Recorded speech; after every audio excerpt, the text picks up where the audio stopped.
অনেকেই জানতে চেয়েছেন 2025 সালে কি কি ভায়োলেশন অথবা কি কি সমস্যার কারণ থাকলে ফেসবুক পেজ অথবা প্রোফাইলে কন্টেন্ট মনিটাইজেশন পাবেন না বা কন্টেন্ট মনিটাইজেশনের জন্য আবেদন করতে পারবেন না, সেই বিষয়ে আজকে বিস্তারিত আলোচনা করব।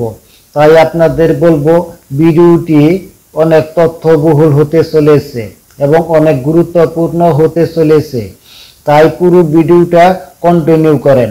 অনেক কন্টেন্ট ক্রিয়েটর নতুন আছেন যারা অনেক কিছু এখনো জানেন না, কিন্তু প্রফেশনাল মোড অন করে আপনারা কাজ শুরু করে দিয়েছেন। আসলে 2025 সালে কি কি ভায়োলেশন থাকলে আপনি কন্টেন্ট মনিটাইজেশন পাবেন না এবং ইনকাম করতে পারবেন না, সেই বিষয়ে আজকে আলোচনা করব।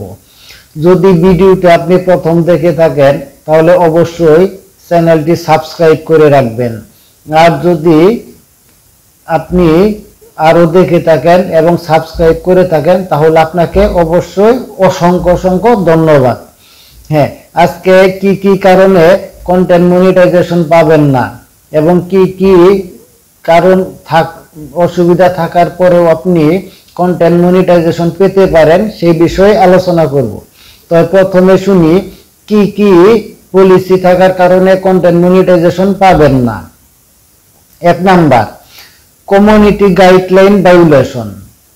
কমিউনিটি গাইডলাইন ভায়োলেশন, যদি আপনার ফেসবুক পেজ বা প্রোফাইলে কমিউনিটি গাইডলাইন ভায়োলেশন থাকে তাহলে আপনি কখনোই মনিটাইজেশন পাবেন না এবং মনিটাইজেশনের জন্য আবেদনও করতে পারবেন না যতক্ষণ পর্যন্ত ভায়োলেশন থাকবে। এই ভায়োলেশন ঠিক হতে কারো কারো ক্ষেত্রে 3 মাস, 6 মাস এবং 1 বছরও লেগে যেতে পারে। দ্বিতীয়, পার্টনারশিপ মনিটাইজেশন পলিসি। যদি আপনার ফেসবুক পেজ বা প্রোফাইলে পার্টনারশিপ মনিটাইজেশন পলিসি এটা এসে থাকে তাহলে আপনি মনিটাইজেশনের জন্য আবেদন করতে পারবেন না।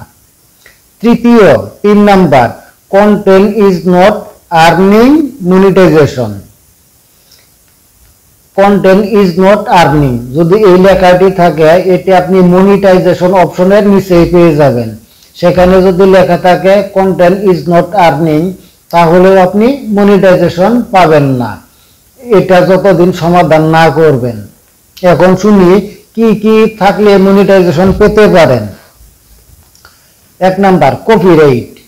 যদি আপনার পেজ বা প্রোফাইলে কপিরাইট থেকে থাকে তাহলে আপনি মনিটাইজেশন পাবেন। সেক্ষেত্রে আপনাকে সেই কপিরাইট দেওয়া ভিডিওটা ডিলিট করে দিতে হবে, তাহলে আপনি মনিটাইজেশন পেয়ে যাবেন। আর পেজে আরো আছে পেজ অথবা প্রোফাইলে সাম ইস্যু লেখা। পেজ অথবা প্রোফাইলে সাম ইস্যু লেখা যদি থাকে এটাও আপনি অ্যাপ্লাইয়ের মাধ্যমে সমাধান করে নিতে পারবেন। তারপর হলো রিইউজ কন্টেন্ট। যদি আপনার ফেসবুক পেজ বা প্রোফাইলে রিইউজ কন্টেন্ট চলে আসে তাহলে আপনি সেই ভিডিওটা ডিলিট করার মাধ্যমে সমাধান করতে পারবেন।